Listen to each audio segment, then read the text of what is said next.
الله فلا مضل له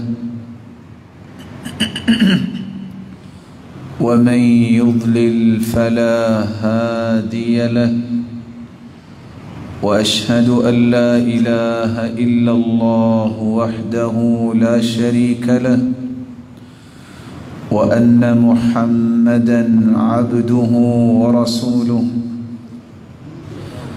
يا أيها الذين آمنوا اتقوا الله حق تقاته ولا تموتن إلا وأنتم مسلمون يا أيها الناس اتقوا ربكم الذي خلقكم من نفس واحدة وخلق منها زوجها وبث منهما رجالا كثيرا ونساء واتقوا الله الذي تساءلون به والأرحام إن الله كان عليكم رقيبا يا أيها الذين آمنوا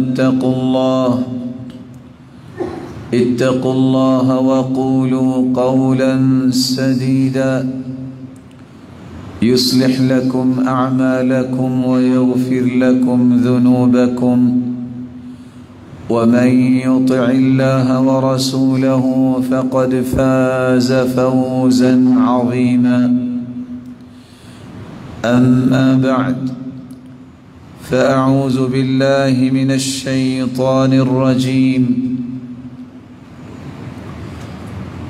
يا أيها الناس اعبدوا ربكم الذي خلقكم والذين من قبلكم لعلكم تتقون لائق عزت تکریم سامعین مکرم، اللہ ذوالجلال ہم سب کے خالق، مالک اور رازق ہیں۔ وہی ذات قادر مطلق ہے۔ اس مالک الملک نے جہاں انسانیت کی تخلیق کی، وہاں اس کائنات کی رشد و ہدایت کے لیے 1,24,000 پیغمبروں کو مبعوث فرمایا۔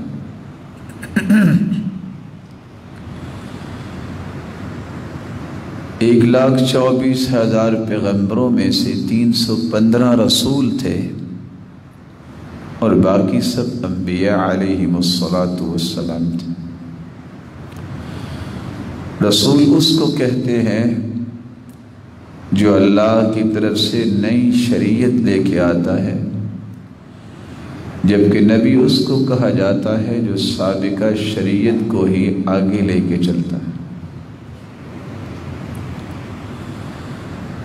ان تمام انبیاء جن کو اللہ ذوالجلال نے چنیدہ ہستیاں بنایا،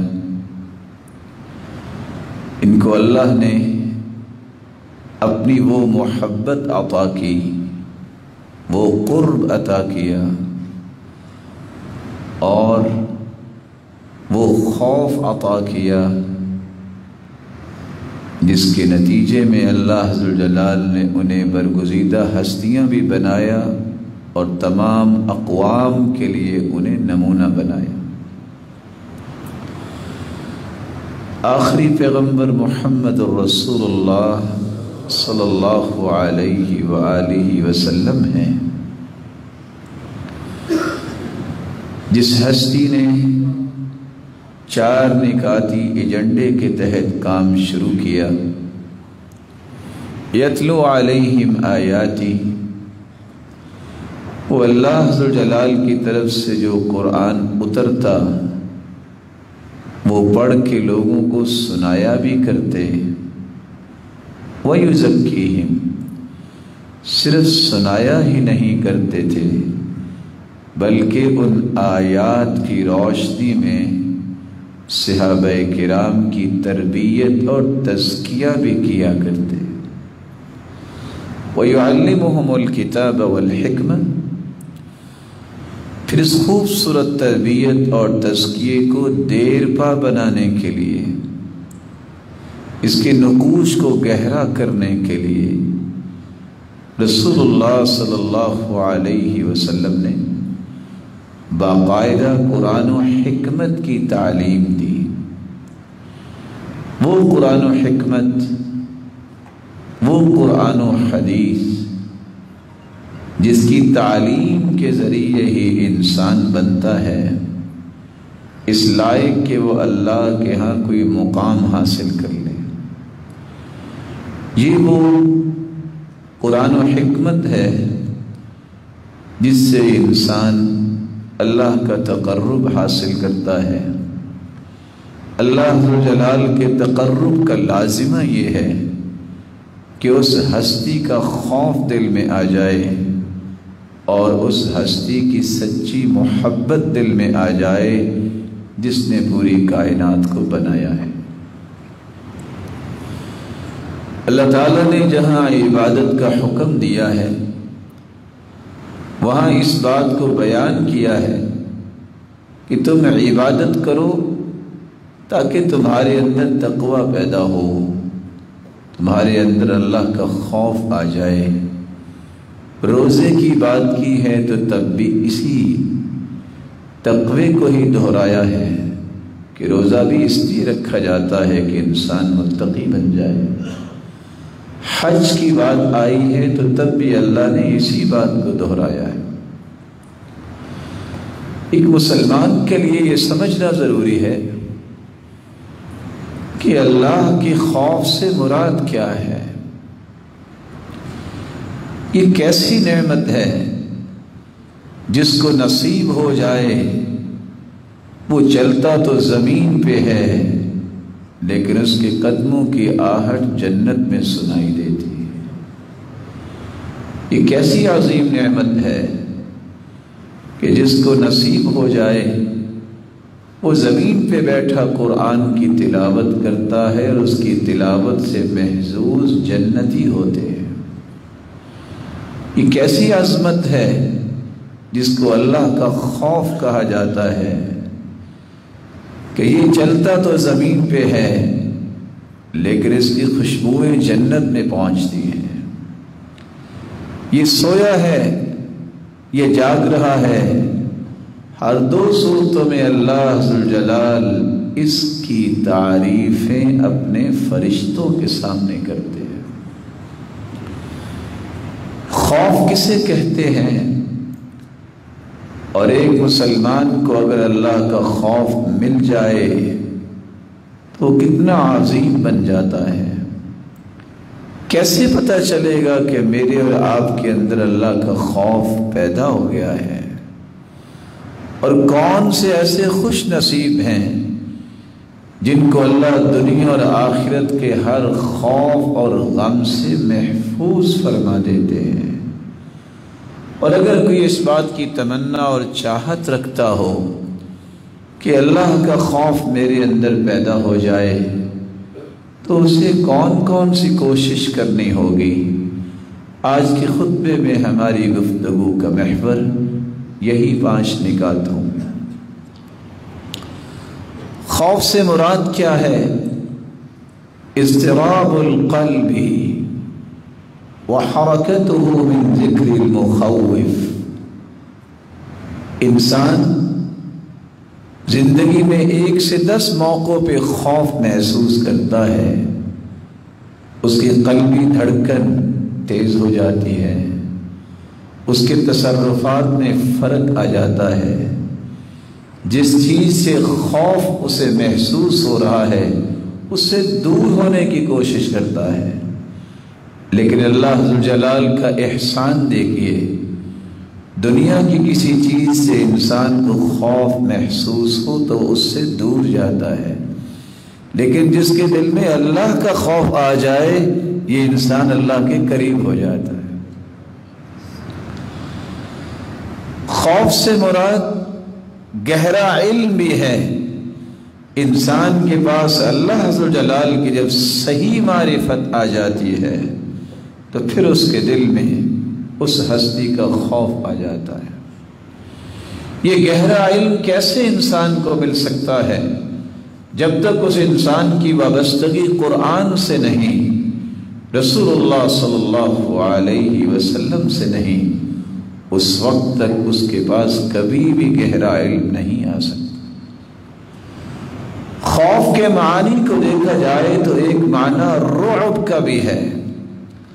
اللہ عز و جلال کی بادشاہی کے بارے میں انسان کا علم ہو کہ وہ کتنا بڑا بادشاہ ہے، اتنا بڑا بادشاہ ہے کہ اگر اس کی بادشاہی کی چند جھلکیاں ہی انسان دیکھ لے، کتنی بڑی کائنات ہے، اللہ کے عدل کے ساتھ چل رہی ہے۔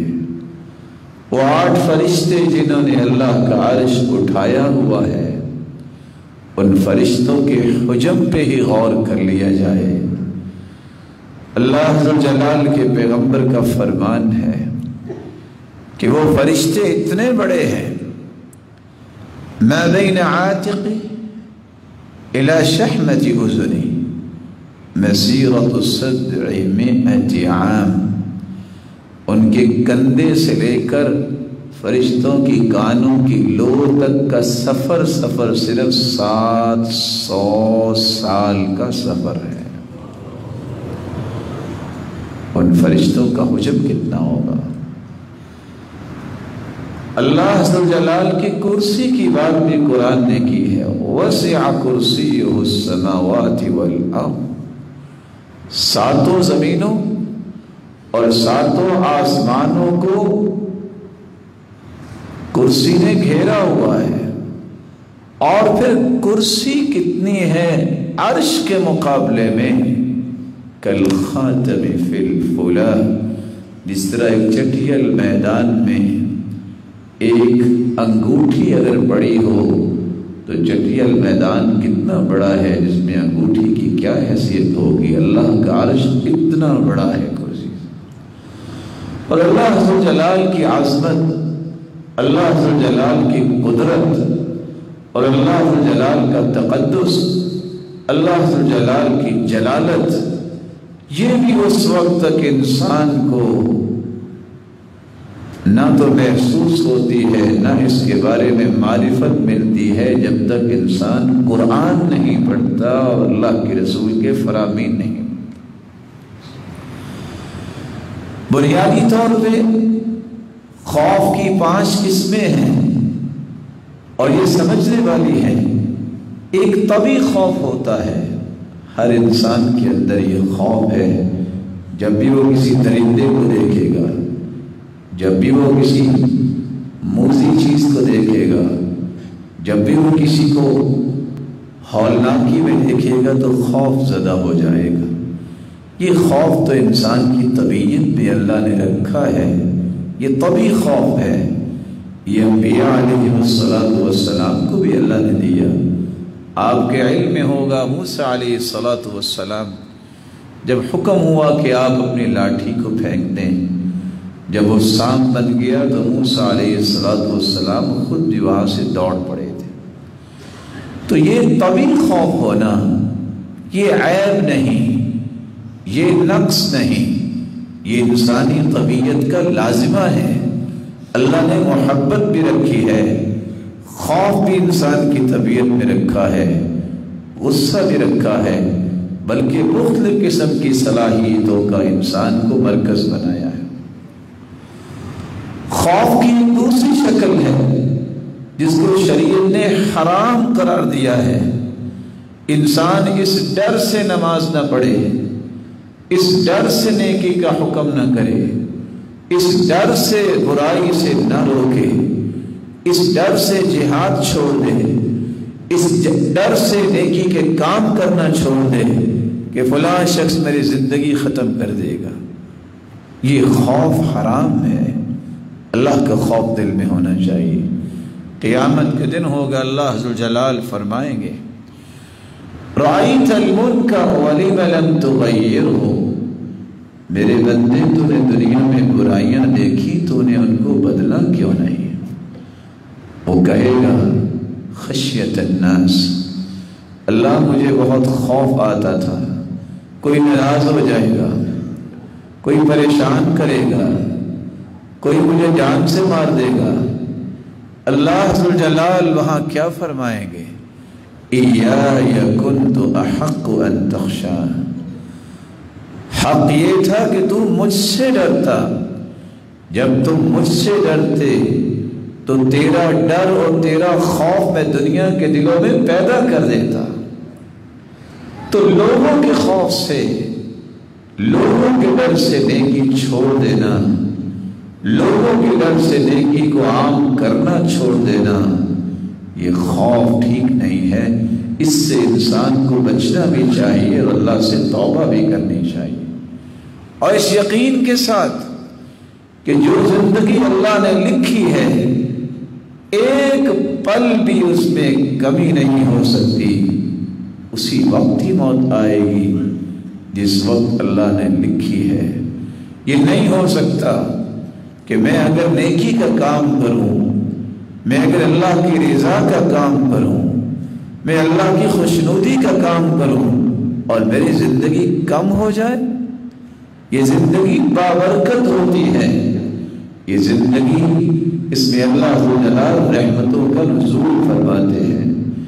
تھوڑی سی زندگی کو اتنا بابرکت بناتے ہیں کہ 10 لوگ بھی وہ کام نہیں کر رہے ہوتے جو اللہ ایک انسان سے کام لے رہا ہوتا ہے۔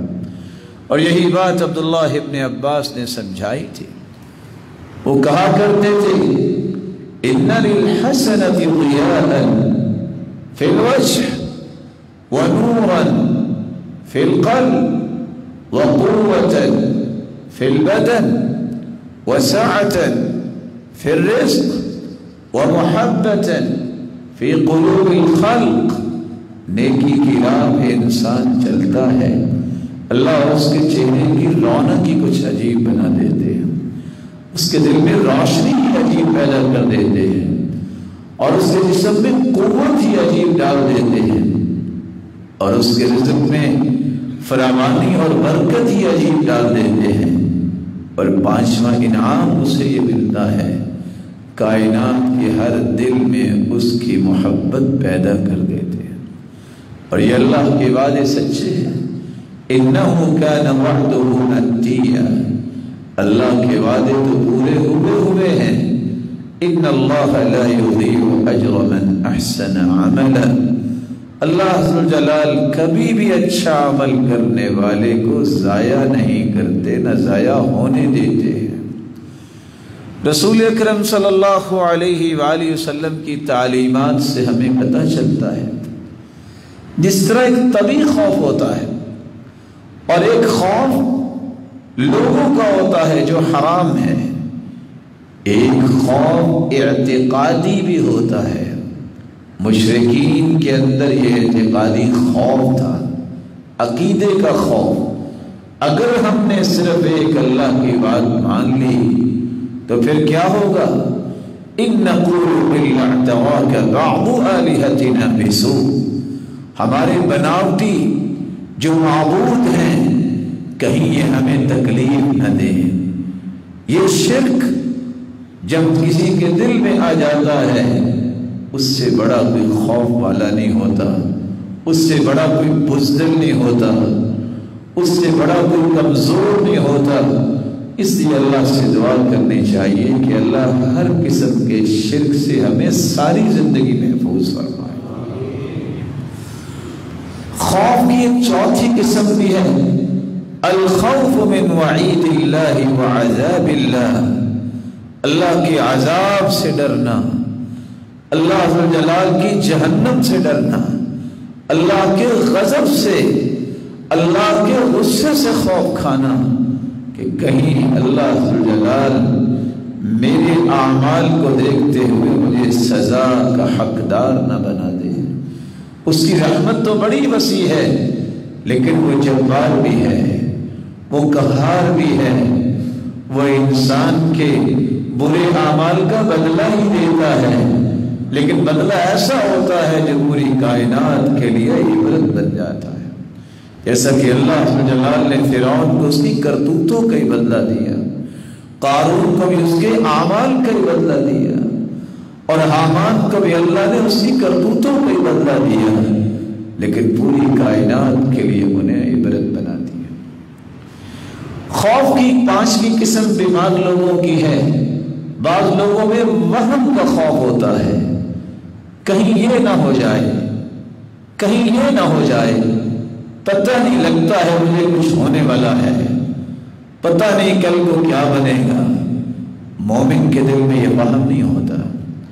مومن کو تو یہ پتہ نہیں ہے کہ اس نے آنکھ بند کی ہے کھولے گا کہ نہیں، تو وہ اتنی لمبی امیدیں اور اتنی لمبی پلاننگ خوف کی کر بیٹھے، یہ خیر کی پلاننگ کرے۔ اس لیے غزالی کہا کرتے تھے کہ پریشان ہونا یہ انسان کی عادت ہے، لیکن پریشان رہنا یہ بے ایمان ہونے کی دلیل ہے۔ پریشانیاں تو انبیاء پہ بھی آئیں، اولیاء پہ بھی آئیں، اصفیاء پہ بھی آئیں، اور کیوں آئیں؟ یہ اللہ کی محبت کا ایک اظہار ہے۔ ان اللہ اذا احب عبدا ابتلاہ، اللہ جب کسی سے محبت کرتے ہیں تو اسے آزمائش میں ڈالتے ہیں۔ اور یاد رکھیے گا یہ اصول جو رسول اللہ صلی اللہ علیہ وسلم نے بیان کیا تھا۔ آپ صلی اللہ علیہ وسلم نے فرمایا تھا کہ سب سے زیادہ آزمائشیں انبیاء کو آئی ہیں، ثم الامثل فالامثل، پھر اس کے بعد ان کو آزمائشیں زیادہ آتی ہیں جو انبیاء کے زیادہ قریب ہوتے ہیں۔ اللہ ذو الجلال کا یہ فیصلہ ہے۔ اللہ ذو الجلال کے فیصلے میں کوئی حکمت ہوتی ہے جس حکمت سے انسان آشنا نہیں ہوتا، اور اللہ نے ایک نہیں نہ جانے کتنے رحمتوں کے خزانے چھپائے ہوتے ہیں۔ فی طی کل نقمہ نعمہ، ہر بیماری اور ہر مصیبت کے نیچے ایک نعمت چھپی ہوتی ہے۔ یہ اللہ دیتے اس کو ہے جو اللہ ذو الجلال کی ہر حال میں تعریف کرتا ہے اور اس کا شکر بجا لاتا ہے۔ اگر 28 سے 29 دن میں اور آپ صحت کی حالت میں ہوں، اور ایک دن اگر کوئی تکلیف ہو جائے تو کیا میرا حق نہیں بنتا کہ میں اس بیماری کا تذکرہ ہی نہ کروں، میں اس کا شکوہ ہی نہ کروں، میں اللہ ذو الجلال کی تعریف ہی کروں؟ یہ زندگی کا حصہ ہے۔ کوئی مصیبت، کوئی بیماری، شرط یہ ہے کہ انسان کی توحید پختہ ہے، نمازوں کا پابند ہے، حلال لقمہ کھانے والا ہے، تو اس کا فکر، اس کا بخار، اس کی تھکاوٹ، اس کو کانٹا بھی چھپ جائے، اللہ اس کے گناہوں کو معاف کر دیتے ہیں۔ اتنا بڑا احسان ہے اللہ ذو جلال کا کہ بندہ پہلا قدم زمین پہ رکھتا ہے، حدیث کے الفاظ ہیں، اس کی برائیوں اور گناہوں کو اللہ اس طرح دھو دیتے ہیں، وہ ہو جاتا ہے تو اس دن کی طرح کہ اس کی والدہ نے اسے آج ہی جنا ہے۔ اس لیے وہم یہ مسلمان کو نہیں کرنا چاہیے، اور وہمی لوگ کبھی کامیاب نہیں ہوتے، وہمی لوگ کبھی اللہ کا تقرب نہیں لیتے، وہمی لوگ کبھی نہ چین لیتے ہیں، نہ گھر والوں کو، معاشرے کو چین لینے دیتے ہیں۔ وہم یہ شیطان کی طرف سے ہوتا ہے۔ دل میں جب یہ بات آئے نہ جانے کیا ہوگا تو فوراً کہہ دیا کرو ہوگا وہ جو میرے مالک کو پسند ہوگا۔ دل میں جب یہ بات آئے مجھے لگتا ہے کچھ ہونے والا ہے، فٹ سے کہہ دیا کرو ہاں میرے رب کا کرم ہونے والا ہے، ہو سکتا ہے کل کو یہ ہو جائے، فوراً کہہ دیو کہ ہو سکتا ہے کل کو وہ مجھے خوشی مل جائے، وہ فیصلہ ہو جائے جو میری امیدوں سے بھی 1000 گنے افضل اور اعلیٰ ہے۔ اور یہی بات امام ابن القیم رحمۃ اللہ علیہ سمجھایا کرتے تھے کہ جب تمہیں تقدیر کی بات آئے ذہن میں تو فوراً ایک نئی تقدیر اس کے سامنے لا کھڑی کرو، برا نہ سوچو، اپنے رب کے بارے میں کبھی بدگمان نہ ہوئیے، بدظن نہ ہوئیے، اور یہ بہت بڑی سزا ہے کہ انسان اپنے رب کے بارے میں بدگمان ہو جائے۔ اللہ ذو الجلال فرماتے ہیں، حدیث قدسی ہے، انا عند ظن عبدی بی ان خیرا فخیر وَإِن شَرًّا فَشَرٌّ، میں اپنے بندے کے گمان کے مطابق ہی فیصلے کرتا ہوں۔ اگر میرے بارے میں اس کا گمان اچھا ہو کہ میرا رب مجھے ضائع نہیں کرے گا، میں اسے کبھی ضائع نہیں کرتا۔ اگر میرے بارے میں گمان اس کا برا بن جائے تو میں اس کے برے گمان کا بدلہ ہی اسے دیتا ہوں۔ اس لیے اللہ ذوالجلال نے ان کو کافر بھی کہا ہے، ان کو منافق بھی کہا ہے۔ کن کو؟ جو اللہ ذوالجلال کے بارے میں بدگمان ہو جاتے ہیں۔ اللہ ذوالجلال ہمیں ہر قسم کی بدگمانی سے محفوظ فرمائے۔ اس لیے قرآن مجید نے فیصلہ دیا ہے کہ اصل ایمان ہی یہ ہے کہ انسان کے دل میں خوف ہو تو اللہ ذوالجلال کا ہو۔ اللہ ذوالجلال کا خوف نہ ہو تو انسان اپنے ایمان کا دعویٰ کیسے کر سکتا ہے؟ انما المؤمنون الذين اذا ذكر الله وجلت قلوبهم واذا تليت عليهم آياته زادتهم ايمانا وعلى ربهم يتوكلون الذين يقيمون الصلاة ومما رزقناهم ينفقون۔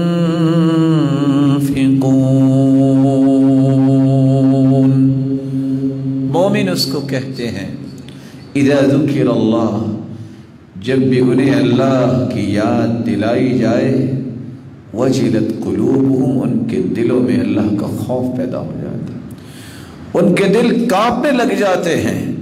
پھر اس کی دلیل کیا ہے؟ کن لوگوں کے دل پھر کانپتے ہیں؟ وہ لوگ جب انہیں اللہ کی آیتیں سنائی جاتی ہیں تو ان کا ایمان کا لیول بڑھ جاتا ہے، اور صرف ایمان کا لیول نہیں بڑھتا، دنیا سے ان کا تعلق ٹوٹتا ہے، اللہ پہ بھروسہ و اعتماد اور توکل بڑھتا ہے۔ اور توکل جب بڑھتا ہے پھر وہ پرواہ نہیں کرتے دنیا کی، انہیں پرواہ ہوتی ہے تو اپنی عبادت کی پرواہ ہوتی ہے، وہ اپنی نمازوں کو قائم کرتے ہیں، اور انہیں کوئی پرواہ نہیں ہوتی کہ میں کیا کل کروں گا۔ اللہ نے جو کچھ دیا ہوتا ہے پھر اس کو خرچ کرنے میں وہ دریغ نہیں کرتے۔ اللہ ذوالجلال نے قرآن مجید میں ایک راز سمجھایا ہے جو مجھے اور آپ کو سمجھنا چاہیے۔ اللہ اپنا خوف بھی اس سے دیتے ہیں جس کو پسند کرتے ہیں۔ اللہ ذوالجلال کی توفیق نہ ہو تو انسان کے دل میں یہ خوف کی کیفیت بھی پیدا ہی نہیں ہوتی۔ وَفِي نُسْخَتِهَا هُدًى وَرَحْمَةٌ لِّلَّذِينَ هُمْ لِرَبِّهِمْ يَرْهَبُونَ۔ اللہ ذوالجلال کی توفیق ہوتی ہے، انسان ایسے راستوں پہ چلتا ہے جس سے اللہ کا تقرب ملتا ہے۔ جب تقرب ملتا ہے تو اللہ کی محبت اور خوف دل میں جمع ہو جاتی ہے، اور انسان مومن بنتا ہے، اور اس کی زندگی محبت اور خوف کے درمیان چل رہی ہوتی ہے۔ یدعون ربهم خوفا وطمعا، اللہ کے خوف اور اللہ کی جنت کے درمیان ڈر اس کو یہ ہوتا ہے اگر میری کوئی عبادت قبول نہ ہوگی تو کیا بنے گا، اور طمع یہ ہوتا ہے میں اپنے رب کی عبادت کر رہا ہوں اور اس کی بات پہ عمل کر رہا ہوں، میرا رب مجھے ضائع نہیں کرے گا۔ یہ دونوں چیزیں، اور یہاں ایک راز بھی میں آپ کے سامنے رکھوں جو امام ابن تیمیہ رحمۃ اللہ علیہ کہا کرتے تھے، موت کے وقت انسان کو امید غالب رکھنی چاہیے، اور عام زندگی میں اللہ کا خوف غالب رکھنا چاہیے۔ اگر عام زندگی میں امید غالب کر لیں تو پھر انسان بے عمل ہو جائے گا، اور موت کے وقت اللہ کی امید غالب کرنے کا معنی یہ ہے وَهُوَ يُحْسِنُ الظَّنَّ بِاللَّهِ، جو اللہ ذوالجلال کے ساتھ اچھا گمان مرتے وقت کرتا ہے، مالک الملک اسے پھر جنتوں کا مہمان بنا لیتا ہے۔ قرآن مجید میں اللہ ذوالجلال نے ایک تیسرا راز بتایا ہے۔ یہ خوف اللہ ذوالجلال اس کے دل میں پیدا کرتے ہیں جن کو اللہ نے نیکیوں پہ سبقت کرنے والوں کی صف میں شامل کرنا ہوتا ہے۔ عام لوگوں کے دل میں خوف نہیں آئے گا۔ وَالَّذِينَ يُؤْتُونَ مَا آتَوْا وَقُلُوبُهُمْ وَجِلَةٌ أَنَّهُمْ إِلَى رَبِّهِمْ رَاجِعُونَ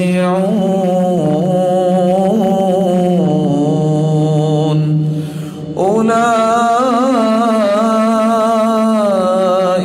يُسَارِعُونَ فِي الْخَيْرَاتِ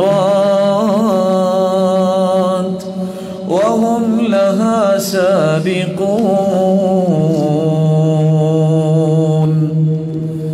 یہ آیت اللہ کے رسول صلی اللہ علیہ وسلم نے جب پڑھی، سیدہ عائشہ رضی اللہ تعالیٰ عنہ پوچھتی ہیں کہ اتنے بڑے اعمال کرنے کے باوجود ان کے دلوں میں خوف کیوں ہے؟ اللہ کے رسول، یہ کچھ چور ان کے بارے میں ہے، یہ شراب پینے والوں کے بارے میں ہے، یہ زنا کرنے والوں کے بارے میں آیت ہے؟ عائشہ نہیں، یہ ان لوگوں کے بارے میں آیت ہے جو نیکیاں تو بہت کرتے ہیں لیکن ڈرتے ہیں اگر قبول نہ ہوئی تو کیا بنے گا۔ ان کے دلوں کی بات ہے جو نیکیاں کرنے کے باوجود ڈرتے ہیں اگر اللہ کو پسند نہ آئی تو کیا بنے گا۔ اللہ کو نیکی پسند آتی اس وقت ہے جب اس کے اندر دو چیزیں آ جائیں، وہ نیکی اللہ کی رضا کے لیے کی جائے، مقصود اللہ کی خوشنودی ہو، کسی شخص کو راضی کرنا مقصود نہ ہو۔ دنیا میں ہر وہ چیز ریلائبل ہوتی ہے جس کے کوئی گواہ ہوتے ہیں، جس کو کوئی مشاہدہ کرتا ہے، کسی نے دیکھی ہوتی ہے وہ چیز۔ اللہ کے ہاں سب سے ریلائبل نیکی وہ ہوتی ہے جس کا گواہ صرف اللہ رب العزت ہوتا ہے۔ اللہ تطلب لعملک شاہدا غیر اللہ، نیکی اس نیت سے کرو، اللہ میں تیرے لیے کر رہا ہوں، تیرے علم میں آ گئی ہے، تو جانتا ہے، کسی کے علم میں آئے نہ آئے مجھے کوئی ضرورت نہیں ہے، یہ میری تمنا اور ضرورت نہیں ہے کہ کسی کو پتہ چلے کہ میں نیکی کر رہا ہوں۔ المحسن والمخلص یکتم حسناتہ کما یکتم سیئاتہ۔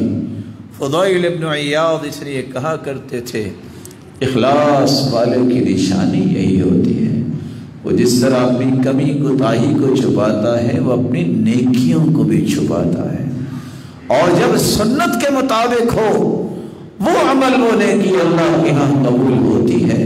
اللہ ذوالجلال ہمیں اخلاص بھی دے اور سنت کے مطابق عمل کرنے کی توفیق بھی عطا فرمائے۔ ایک چوتھا راز قرآن نے دیا ہے، اللہ ذوالجلال اپنا خوف انہیں عطا کرتے ہیں جو شجاع اور بہادر ہوتے ہیں۔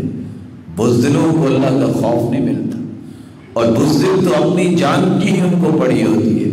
بہادر لوگ جن کو اللہ خوف اپنا عطا کر دیتے ہیں ان میں بہادری آتی ہے۔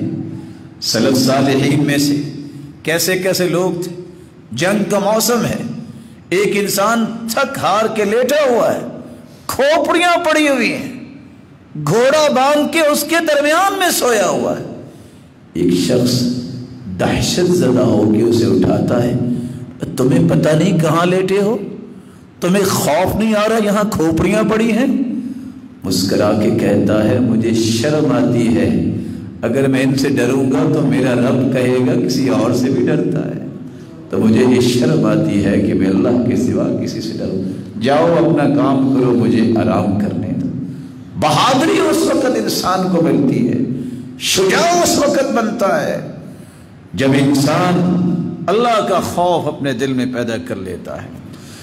الذین یبلغون رسالات اللہ ویخشونہ ولا یخشون احدا الا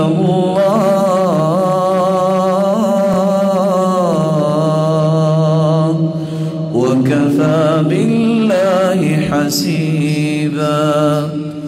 جنہوں نے اللہ اللہ کے پیغامات کو پہنچانا ہوتا ہے بزدل نہیں ہوتے، جنہوں نے اللہ کے پیغامات کو پہنچانا ہوتا ہے وہ ابو ذر جیسے ہوتے ہیں، مار مار کے پورے جسم سے خون نکال دیا، کہا دین تو نہیں چھوڑ سکتا، تم اپنا من راضی کر لو، میں دین تو نہیں چھوڑ سکتا۔ جو اللہ کے دین کی دعوت دیتا ہے بہادر وہی ہوتا ہے، وہ ابو بکر کی طرح مکے سے نکلنا تو گوارا کر لیتا ہے لیکن دین کا کام نہیں چھوڑتا۔ وہ رسول اللہ صلی اللہ علیہ وآلہ وسلم کے صحابہ کی طرح مصائب و آلام کو تو سینے سے لگا لیتا ہے لیکن دین پہ آنچ نہیں آنے دیتا۔ بہادر لوگ ہمیشہ تاریخ بنایا کرتے ہیں، سننا تاریخ یاد رکھتی ہے تو بہادروں کو، بزدلوں کو کبھی یاد نہیں رکھتی۔ اگر بزدلی کسی قوم کو موت سے بچا سکتی تو پھر بہادروں کو تو کبھی موت نہ آتی۔ اس لیے بہادری اگر چاہیے تو اللہ کا خوف دل میں پیدا کیجئے۔ اللہ ذوالجلال نے ایک اور انعام بھی دیا ہے، جس کے دل میں اللہ کا خوف ہوتا ہے نا، اصل لیڈرشپ اس کے پاس ہوتی ہے۔ یہ دنیا کے تمغے، یہ دنیا کے چاند اور ستارے، یہ لیڈرشپ کی نشانی تو ہے لیکن اصل لیڈر وہ ہوتا ہے جو انسان کے دلوں پہ راج کرتا ہے، اور دلوں پہ راج اللہ کرواتا ہے تو ان لوگوں کا جو اللہ کے پیارے ہوتے ہیں، جو اللہ کے خوف سے ان کے دل لبریز ہوتے ہیں۔ الذین ان مکناہم فی الارض اقاموا الصلاة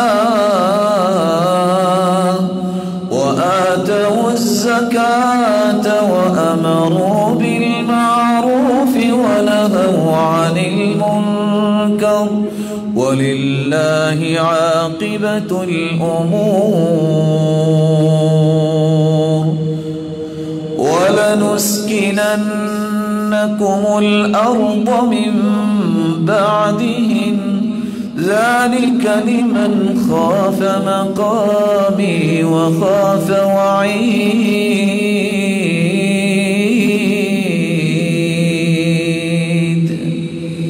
اللہ کا یہ وعدہ ہے، دنیا میں تمکین اور بادشاہی، اصل بادشاہی میں اس کو دیتا ہوں جن کے اندر میرا خوف آ جاتا ہے، لوگ ان کی یاد میں تڑپتے ہیں، لوگ ان سے دعائیں کروانے میں تڑپتے ہیں۔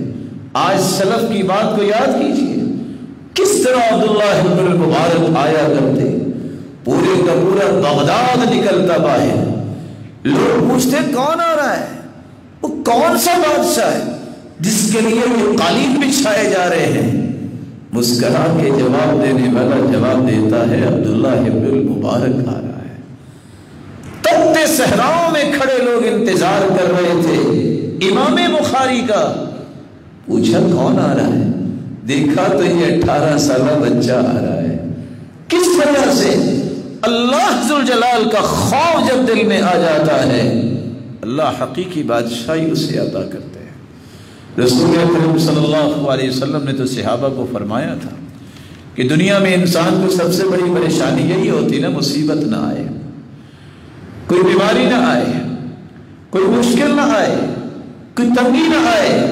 اللہ کا خوف جب انسان کے اندر پیدا ہوتا ہے تو ہر قسم کی مشکلات خود بخود رب تعالیٰ دور کر دیتے ہیں۔ یاد کیجئے صحیح بخاری اور صحیح مسلم کا وہ قصہ، 3 لوگ غار میں بند ہو گئے، کہا اب کیا کریں؟ تینوں ایک دوسرے کو کہتے ہیں انظروا اعمالا عملتموها صالحة للہ، جو خالص اللہ کے لیے کام کیے ہیں آج وہ اللہ کو پیش کرو۔ اس لفظ پہ تھوڑا سا وزن محسوس کیجئے گا اور زور دیجئے گا۔ کبھی اکیلے بیٹھ کے جب آپ سخت مشکل میں ہوں، سخت بیماری میں ہوں، اس کا طریقہ یہ ہے سخت پریشانی میں صرف دل کے ساتھ یہ بات کیجئے کون سا ایسا میرا عمل ہے جو خالص اللہ کے لیے ہے۔ اب کو اندازہ ہو جائے گا اس وقت دل بہت سچ بولتا ہے، اس وقت آپ کو اندازہ ہوگا کہ کتنے اعمال آپ نے اللہ کے لیے کیے۔ ڈھونڈنے سے، جیسا کہ امام ابن قیم فرماتے ہیں، ڈھونڈنے سے نہیں ملتے، ہاں یہ بھی کیا تھا لیکن میرا یہ بھی مقصد تھا. وہاں اگر تمہیں مل جائے وہ عمل کے خالص عمل میں نے اللہ کے لیے کیا ہے تو اللہ کا شکر ادا کرنا, اور اگر نہ مل سکے تو باقی زندگی میں فکر کر لینا. اللہ کے پیغمبر نے فرمایا ایک شخص نے صرف 100 دینار دیا تھا برائی کے لیے, برائی کر سکتا تھا, کرنے والا تھا, عزم بھی کر لیا, لیکن اللہ کا خوف آ گیا. اللہ ذوالجلال کے اس بندے نے اس کا حوالہ دیا ہے, اللہ صرف تیرا ہی خوف تھا, میں نے وہ 100 دینار بھی چھوڑ دیا اور برائی بھی چھوڑ دی, اللہ نے اس غار سے انہیں نجات عطا کر. خوف جب انسان کے اندر آ جاتا ہے اللہ تعالیٰ کا تو اللہ تعالیٰ بڑی بڑی مہالک سے انسان کو محفوظ کر دیتا ہے. رسول اکرم صلی اللہ علیہ وسلم نے تو یہاں تک فرمایا نجات کی تمنا تو ہر بندہ کرتا ہے, لیکن نجات مل سکتی ہے تو انسان کو اس وقت جب 3 صلاحیتیں اس کے اندر آ جاتی ہیں. ثلاث منجیات, 3 چیزیں نجات دینے والی ہیں. خشیت اللہ فی السر والعلانیہ, انسان خلوت میں ہو, جلوت میں ہو, اللہ کا خوف نہ چھوڑے. بلکہ سلف صالحین جب اکیلے ہوتے تو کیا کہتے, یا ملائکۃ اللہ اہلا بکم, فرشتوں تم ہی ہو, اور تو مجھے کوئی نہیں دیکھ رہا, میں تمہیں خوش آمدید کہہ رہا ہوں. دیکھنا جب تک میں اکیلا رہوں گا تم انشاءاللہ میری نیکیاں ہی لکھو گے, کوئی برائی نہیں لکھ پاؤ گے. فوراً شروع کر دیتے استغفر اللہ, اللہ اکبر, لا الہ الا اللہ, لا حول ولا قوت الا باللہ. مرحبا بھی فرشتوں کو کہتے اور کہتے جس طرح جلوت میں تم نیکیاں لکھتے ہو میری خلوت میں بھی صرف نیکیاں ہی لکھو گے. یہ کیفیت جب انسان کو مل جاتی ہے تو پھر اللہ ذوالجلال ہر قسم کے خوف سے اسے نجات دیتے ہیں, اور اللہ ذوالجلال اسے عذاب سے بھی نجات دیتے ہیں. اور دوسری صلاحیت والعدل فی الغضب والرضا, انسان غصے کی حالت میں ہے یا انسان خوشی کی حالت میں ہے, اسے عدل نہیں چھوڑنا چاہیے, اسے انصاف نہیں چھوڑنا چاہیے. وَإِذَا قُلْتُمْ فَعْدِلُوا, جب بھی بات کرو عدل کی کرو. وَإِذَا حَكَمْتُمْ بَيْنَ النَّاسِ أَن تَحْكُمُوا بِالْعَدْلِ, جب بھی کردار تمہارا سامنے آئے کوئی فیصلہ کرنے لگو تو عدل کی بنیاد پہ کرو. وَلَا يَجْرِمَنَّكُمْ شَنَآنُ قَوْمٍ عَلَىٰ أَلَّا تَعْدِلُوا اعْدِلُوا هُوَ أَقْرَبُ لِلتَّقْوَىٰ, تمہاری محبت کا معیار بھی عدل ہونا چاہیے, عقیدت نہیں. عقیدت کی بنیاد پہ محبت کبھی دیر پا نہیں ہوتی, کبھی جنت تک نہیں لے جا سکتی. عدل کی بنیاد پہ کہ یہ اللہ کا نیک آدمی ہے, اس کے پاس اللہ ذوالجلال کی معرفت ہے. کسی سے نفرت اس لیے نہ کرو کہ میرا مخالف ہے, نفرت مخالفت کی بنیاد پہ ہو اس کا کبھی اجر نہیں ملتا.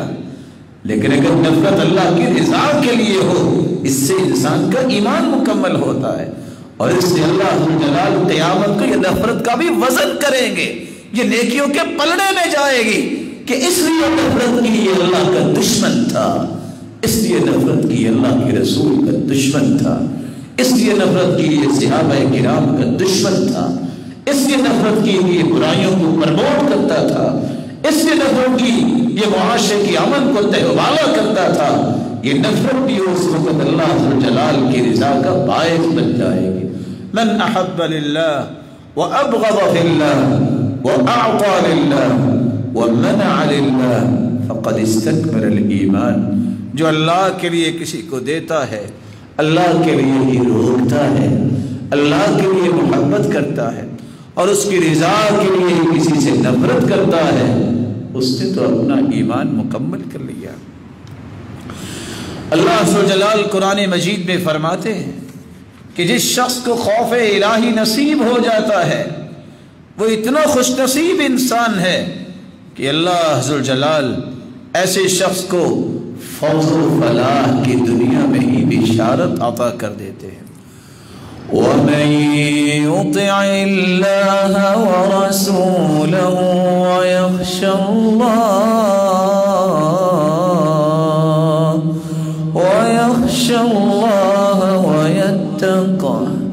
فَأُولَئِكَ هُمُ الْفَائِزُونَ۔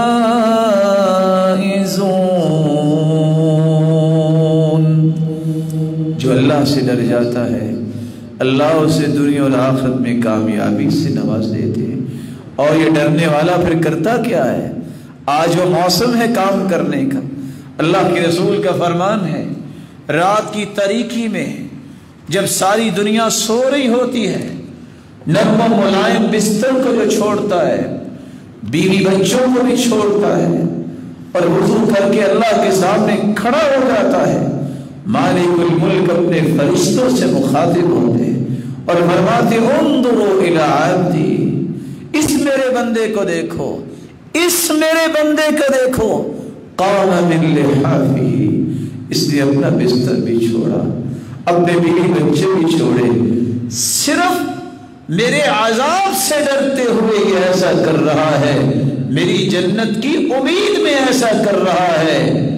کھربوں فرشتوں کو پھر اللہ گواہ بنا کے کہتے ہیں فرشتوں گواہ رہنا، میں نے اسے اپنی جنتوں کا مہمان بنا دیا۔ یہ اللہ کا خوف آج اس کا موسم ہے۔ نمازوں کی پابندی میں، تراویح پڑھنے میں، صدقہ کرنے میں، والدین کے ساتھ خوب ان کی خدمت کرنے میں، رشتہ داروں سے اچھا برتاؤ کرنے میں، مسلمانوں کے ساتھ خیر خواہی کے سلسلے شروع کرنے میں، بڑوں کا احترام اور چھوٹوں پہ شفقت کرنے میں، معاشرے کے اندر خیر کی راہیں کشادہ کرنے میں، یہ موقع ہے۔ اللہ ذوالجلال اس موقع کو غنیمت سمجھنے کی توفیق عطا فرمائے۔ اللہ ذوالجلال کا یہ وعدہ حدیث قدسی ہے لا اجمع لعبدی امنین ولا خوفین، دنیا اور آخرت کا امن کبھی کسی کو نہیں مل سکتا۔ اگر دنیا میں وہ خوف میں ہوگا تو قیامت کو اللہ فرماتے میں اسے امن دوں گا، اور اگر دنیا میں وہ امن میں رہے گا کہ میرا کیا کوئی بگاڑ سکتا ہے فرشتہ، نعوذ باللہ من ذالک، تو قیامت کو اسے کبھی امن نہیں ہوگا، میں اسے خوف سے دو چار کروں گا۔ اللہ حضور جلال کے پیغمبر نے فرمایا کہ خوف جب انسان کے اندر ہوتا ہے تو اسی کو ہی تو قیامت کے دن عرش کا سایہ نصیب ہوگا۔ ان 7 خوش نصیبوں میں سے ایک وہ ہے وَرَجُلٌ ذَكَرَ اللَّهَ خَالِيًا فَفَاضَتْ عَيْنَاهُ، جو اکیلا بیٹھا ہے، اللہ کی یاد میں ہے، اس کا ذکر کر رہا ہے اور اس کی جنتوں کو یاد کر رہا ہے، اس کے عذابوں کا دل میں خیال لا رہا ہے اور اس کی آنکھوں سے آنسو بہ جاتے ہیں۔ یہ مکھی جتنا پانی اس کو اللہ عطا کرتے ہیں، یہ بھی نعمت ہے، جہنم کی آگ کو ختم کر دے گا اور اللہ ذوالجلال اپنے عرش کا سایہ نصیب فرمائیں گے۔ رسول اکرم صلی اللہ علیہ وآلہ وسلم پر یہ قرآن کی مختلف آیات جو نازل ہوئی صرف یہ بات پیدا کرنے کے لیے کہ خوف کیسے پیدا ہوگا، اس کے لیے ذہنی طور پہ تیار کیا گیا کہ اللہ کا خوف اپنے اندر پیدا کرو۔ امام ابو اللیث سمرقندی بیان کرتے ہیں کوئی یہ جاننا چاہتا ہے کہ میرے اندر اللہ کا خوف ہے کہ نہیں ہے تو 7 چیزوں کو یاد رکھے جس کے اندر اللہ کا خوف ہوتا ہے۔ یہ خوف سب سے پہلے اس کے دل میں آتا ہے۔ دل کے اندر اگر عداوت ہے، حسد ہے، بغض ہے، عصبیت ہے، تعصب ہے، سمجھ رہے اس کا دل اللہ کے خوف سے خالی ہے۔ جہاں اللہ کی محبت آتی ہے، جہاں اللہ کا خوف آتا ہے، اس دل میں حسد نہیں ہوتا، بغض نہیں ہوتا، عداوت نہیں ہوتی، کوئی گرہ نہیں ہوتی، کوئی عناد نہیں ہوتا، کوئی کینہ نہیں ہوتا۔ اس دل میں جب اللہ کی محبت ہے، جتنی رب تعالیٰ کی محبت پاکیزہ ہے، وہ اپنے دل کو بھی اتنا پاکیزہ رکھتا ہے۔ اس کی دوسری نشانی یہ ہے کہ انسان اپنی زبان کو خوبصورت بناتا ہے، جس کے اندر اللہ کا خوف پیدا ہوتا ہے۔ وہ جھوٹ نہیں بولتا، وہ غیبت نہیں کرتا، بہتان نہیں باندھتا، وہ چغلی نہیں کرتا، وہ فضول بات نہیں کرتا، وہ اپنی زبان کو ناجائز چیزوں میں استعمال نہیں کرتا، بلکہ زبان پہ اللہ کا ذکر جاری کرتا ہے۔ یہ ایک پیمانہ ہے، میں بھی پہچان سکتا ہوں آپ بھی پہچان سکتے ہیں کہ کیا میرے اور آپ کے اندر اللہ کا خوف ہے کہ نہیں، میری زبان پہ تذکرے کس کے ہیں، کیوں اپنے نیکیوں کو ضائع کرتے ہیں؟ اگر کسی سے کوئی بات ہوئی اس کا حساب اللہ نے لینا ہے۔ کچھ کام میرے اور آپ کے کرنے والے ہیں، کچھ کام میرے رب کے ہیں۔ اللہ کے کاموں کو خود کرنے کی کوشش نہ کیا کرو، یہ اللہ کے کام ہیں جو انسان بھی کر رہا ہے اور فرشتوں سے لکھوا رہا ہے، تمہیں لکھوانے کی ضرورت نہیں ہے۔ یہ اللہ کے کام ہے کہ کون کیا سوچتا ہے، تمہیں اس بارے میں سوچنے کی ضرورت نہیں ہے۔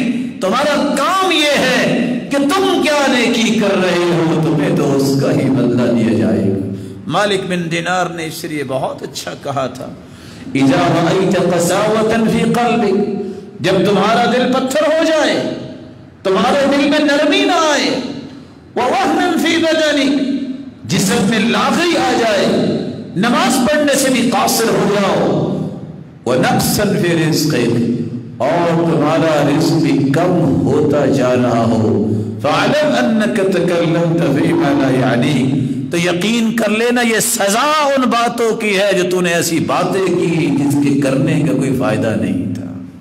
اپنی زبانوں کی حفاظت کیجیے۔ اس خوف کی تیسری نشانی یہ ہے، انسان کی آنکھ میں یہ خوف جو ہے اپنا اثر ڈالتا ہے۔ یہ آنکھ پھر حرام چیز کو نہیں دیکھتی، یہ صرف اس چیز کو دیکھتی ہے جس سے اللہ جلال کی رضا ملتی ہے۔ انسان کے اللہ کے خوف کے ہونے کی چوتھی دلیل یہ ہے کہ انسان کے اثرات جو ہیں اس کے ہاتھوں میں ظاہر ہوتے ہیں، اس کے ہاتھ حرام کی طرف نہیں جاتے، اس کے ہاتھ پھر حلال کی طرف اٹھتے ہیں، انسان کے پیٹ میں ظاہر ہوتے ہیں۔ سوال ہی پیدا نہیں ہوتا، وہ کٹ تو جاتا ہے لیکن حرام کا لقمہ پیٹ میں ڈالنے کو تیار نہیں ہوتا۔ اللہ کا خوف جب انسان کو نصیب ہوتا ہے تو انسان کے اندر ایک چھٹا اثر سامنے آتا ہے، اس کے قدموں میں بھی اس کے اثرات آتے ہیں، کبھی بھی برائی کی طرف اس کے قدم نہیں اٹھتے، کبھی بھی حرام کی طرف اس کے قدم نہیں اٹھتے۔ اور ساتواں اور آخری اثر جو امام سمرقندی نے بیان کیا ہے، انسان اللہ کا خوف جب مل جاتا ہے تو پھر ہر وقت اس جستجو میں رہتا ہے کہ میرا رب راضی کیسے ہو سکتا ہے۔ کیسے نیک لوگ تھے جو کہتے تھے یا اللہ ہم پڑھے لکھے تو نہیں ہیں، ہمیں تو نہیں پتا، لیکن اللہ تو بتا دے کہ کون سا کام کرے جس سے تو راضی ہو جائے۔ ہم نماز بھی پڑھتے ہیں، روزے بھی رکھتے ہیں، اللہ تو نے ہی تو حکم کیا، لیکن توفیق بھی تو نے ہی دینی ہے۔ اللہ ہماری زبانوں کو ایسی توفیق دے دے وہ بولے ہی تیری رضا کی بات، اللہ عمل کی بھی ایسی توفیق دے دے جس سے تیری رضا ہی ملے۔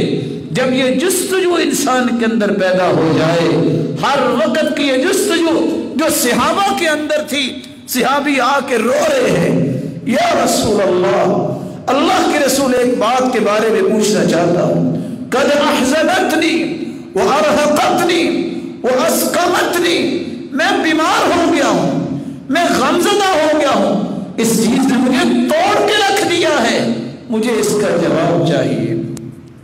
میرے صحابی کون سا سوال ہے کہ اللہ کے رسول اتنا بتا دیجئے میں جہنم سے کیسے بچ سکتا ہوں، میں اللہ کی جنت میں کیسے جا سکتا ہوں، اس نے تو مجھے توڑ کے رکھ دیا ہے، مجھے اس کے بارے میں بتائیے۔ یہ درد، یہ جستجو، یہ فکر جب انسان کے اندر پیدا ہو جاتی ہے تو سمجھ رہے اللہ ذوالجلال نے اس کو اپنا خوف عطا کر دیا ہے۔ مالک الملک سے دعا ہے اللہ ذوالجلال مجھے اور آپ کو اپنا خوف نصیب فرمائے اور پھر اپنا تقرب نصیب فرمائے اور جنت الفردوس میں جمع فرمائے۔ وما علی الا البلاغ۔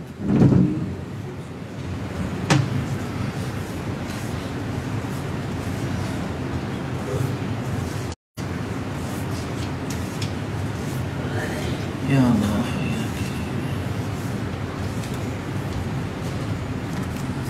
الحمد لله على إحسانه والشكر له على توفيقه وامتنانه اما بعد۔ انسان کی تمنا تو یہ ہوتی ہے کہ اسے دنیا میں کوئی خوف نہ ہو، کاش کہ اس کی تمنا یہ بھی ہو اللہ قیامت کے دن بھی اسے کوئی خوف نہ ڈالے، کون سے خوش نصیب ہیں جو دنیا اور آخرت میں ہر قسم کے خوف سے محفوظ ہو سکتے ہیں؟ وہ 10 خوش نصیب جن کا تذکرہ قرآن نے کیا ہے، آئیے قرآن کی زبان میں ہی ان کی تعریف سنیں اور یہ 10 اعمال اپنے اندر پیدا کرنے کی اللہ سے توفیق مانگیں۔ جو شخص ایمان لانے کے بعد ہر وقت نیکی کے لیے پیش قدمی کرنے کے لیے تیار ہوتا ہے، خوش ہو جائے، دنیا اور آخرت میں اس کو کوئی خوف نہیں ہوگا۔ اللہ عز و جلال قرآن مجید میں فرماتے ہیں من آمن باللہ والیوم الآخر وعمل صالحا فلهم أجرهم عند ربهم ولا خوف عليهم ولا هم يحزنون۔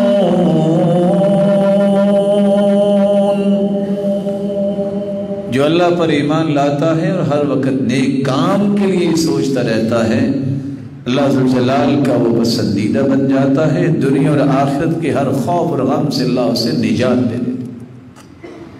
ایک دوسرا کام، جب اللہ ذو جلال کا ولی بننے کی کسی کی خواہش بن جائے اور ولایت حاصل کرنے کے وہ کام کرنے لگ جائے، اللہ اس کو بھی ہر قسم کے غم اور فکر سے نجات دے دیتی ہے۔ الا ان اولیاء اللہ لا خوف علیہم ولا هم يحزنون الذین آمنوا وكانوا يتقون۔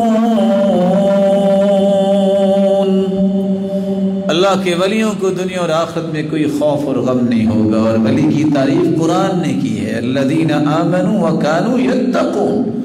ایمان لانے کے بعد جو لوگ متقی بنتے ہیں یہ اللہ کے ولی ہیں۔ تیسرا وہ خوش نصیب جس کو دنیا اور آخرت میں کوئی خوف نہیں ہوتا، اللہ اس کے خوف کو دور کر دیتے ہیں، جو اللہ عز و جلال کے پیغمبر کی لائی ہوئی ہدایت کی اتباع کر لیتا ہے، آپ صلی اللہ علیہ وسلم کو اپنی زندگی کا آئیڈیل بنا لیتا ہے، رول ماڈل بنا لیتا ہے۔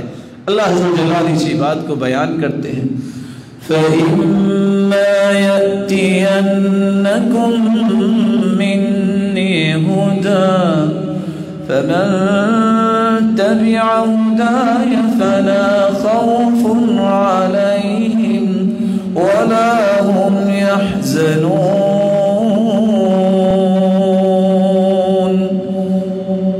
اصل ہدایت وہ ہے جو رسول اللہ صلی اللہ علیہ وسلم لے کے آئے ہیں۔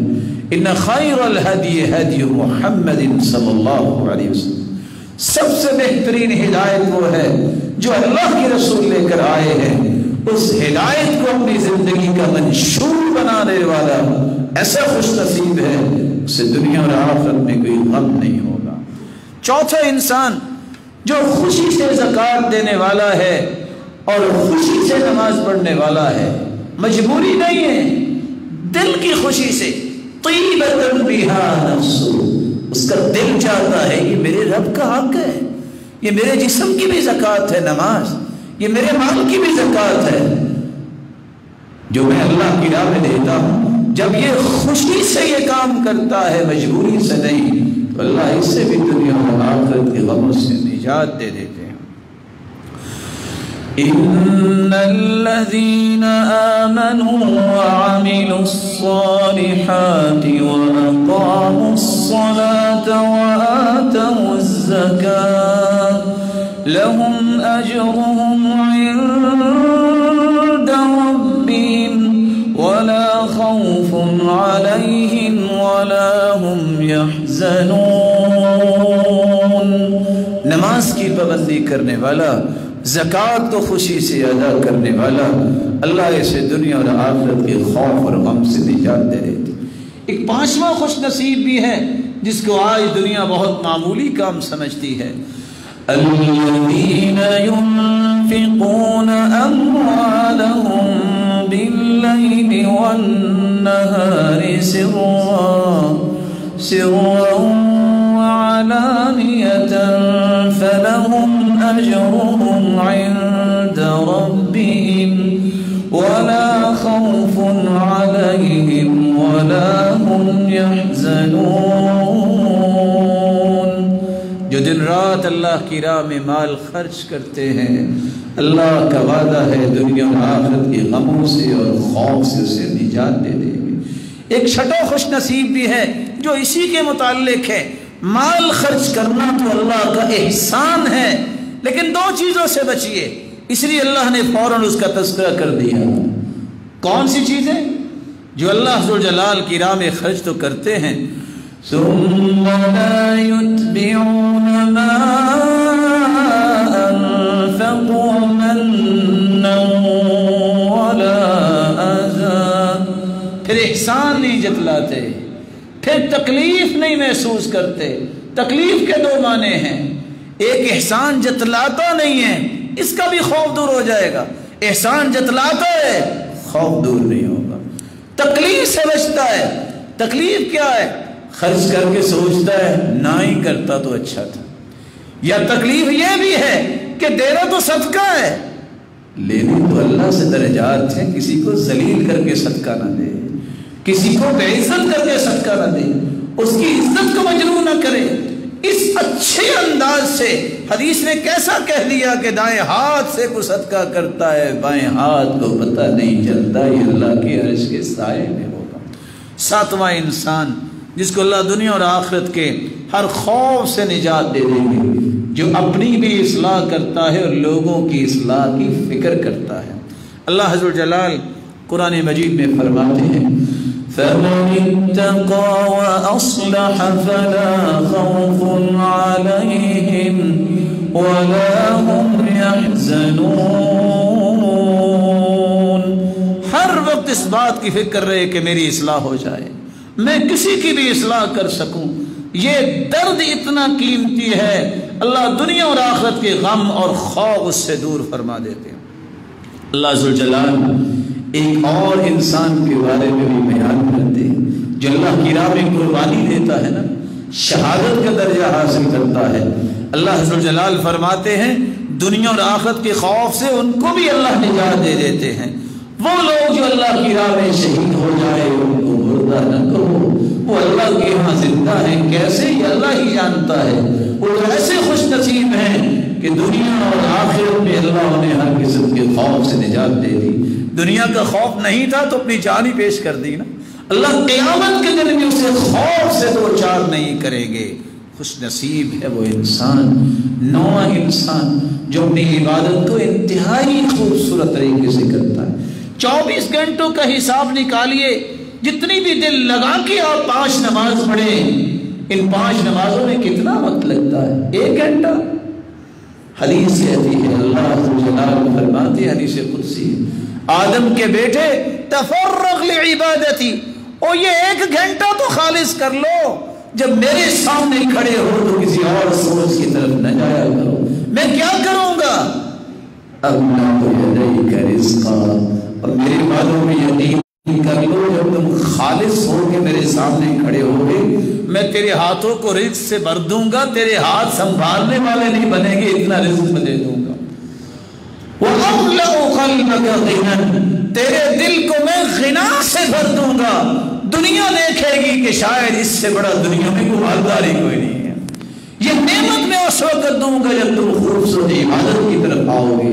وَإِلَّا تَفْعَلْ، اگر تو نے ایسا نہ کیا تو یاد رکھنا أَمْلَأُ يَدَيْكَ شُغْلًا، تیرے دونوں ہاتھوں میں کاموں سے بھر دوں گا. تم کام کر کر کے تھک جاؤ گے، ٹوٹ جاؤ گے، لیکن پوری نہیں پڑے گی.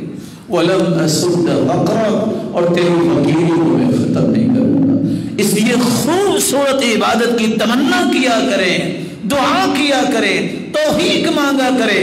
یا اللہ جتنا وقت تیرے سامنے بیٹھے ہیں ذکر کرتے، قرآن پڑھتے، نوافل پڑھتے، نماز پڑھتے، اللہ اسے خوبصورت بنانے کی بھی ہمت توفیق تو نہیں عطا کرنی.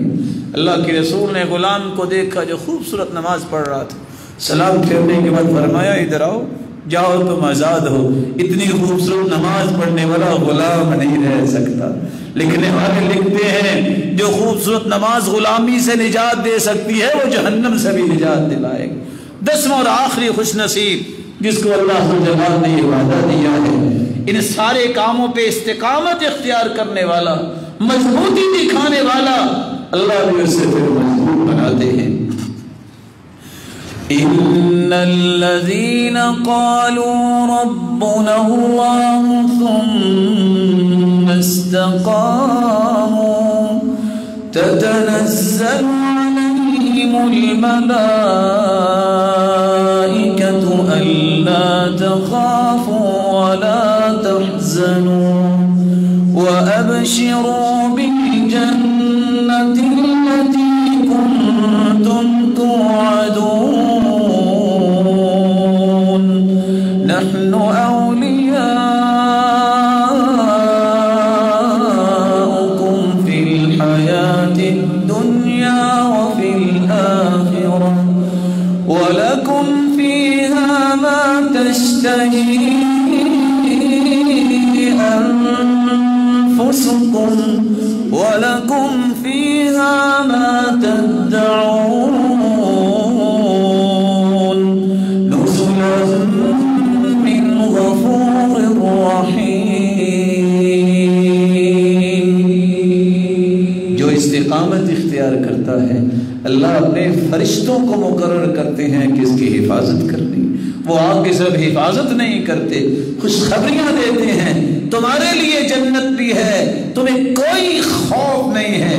صرف جنت نہیں، اللہ کے بندے تمہارے لیے وہ کچھ بھی ہے جو تم چاہو گے، اور اللہ سب جلال تمہاری مہمان نوازیوں کے لیے قیامت کے دن اپنے وعدے پورے کریں گے، اور جنت میں تمہاری مہمان نوازی اللہ سب جلال فرمائیں گے۔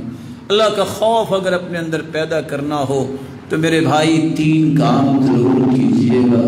سب سے پہلا کام قرآن مجید پڑھیے، اور خصوصاً جو شخص سورۃ الحدید اور سورۃ الحشر کی آخری آیات اور آیت الکرسی اور سورۃ الاخلاص، یہ 4 چیزیں، اور دوسری روایت جو اللہ کے رسول سے آتی ہے جس نے اپنی آنکھوں سے قیامت دیکھنی ہے وہ سورۃ کوثر اور سورۃ الانفطار پڑھ لے۔ یہ 6 چیزیں جو پڑھ لیتا ہے اللہ ذو جلال اس کے دل میں اپنا خوف پیدا کر دیتے ہیں۔ میں آپ سے ادباً یہ گزارش کروں گا، مجھے علم میں ہے کہ آپ یہ کام کرتے ہوں گے ضرور، اللہ تعالیٰ آپ کی نیکیوں کو قبول فرمائے، لیکن یہ بات اپنے دل میں بٹھا کے جائیے کہ عید سے پہلے پہلے میں نے پوری سورۃ الحدید کو سمجھنا ہے، اور میں نے آیت الکرسی اور سورۃ الاخلاص اور سورۃ الحشر کی آخری آیتیں اور سورۃ الانفطار اور سورۃ کوثر کو میں نے اچھے طریقے سے سمجھنا ہے۔ اگر اس کے معنی سمجھ میں آ جائیں تو انسان کو اللہ کے خوف کی نعمت مل جاتی ہے۔ امام ابن القیم رحمۃ اللہ علیہ اسی بات کی نصیحت کیا کرتے ہیں۔ دوسرا کام ضرور کیجئے گا، انبیاء اور صحابہ کے قصے پڑھنے کی کوشش کیا کریں۔ کبھی پڑھا کرے کیسا خوف ہے ابو بکر میں، ایسے نہیں کائنات کا سب سے اعلیٰ انسان بنا جس کے لیے جنت کے 8 دروازے کھول دیے جائیں گے۔ درخت سامنے ہے اور روئی جا رہے ہیں، کہتے ہیں یا لیتنی کنت شجرۃ تعض ثم تؤکل، کاش میں ایک درخت ہوتا مجھے کاٹ کے جانوروں کے سامنے ڈال دیا جاتا، میرا حساب نہ ہوتا۔ دیکھیے عمر کی طرف کس طرح اخذت ابنا من الارض، زمین سے ایک دھاگا اٹھا کے کہتے ہیں اور رو رہے ہیں عمر، جن کے بارے میں حدیث کہتی ہے لو کان بعدی نبی لکان عمر، اگر میرے بعد کوئی نبی ہوگا تو عمر ہوگا۔ وہ رو کے یہ کہہ رہے ہیں یا لیتنی لم تلدنی امی، کاش میری ماں نے مجھے جنا ہی نہ ہوتا، کاش میں ایک دھاگا ہوگا میرا حساب نہ ہوتا۔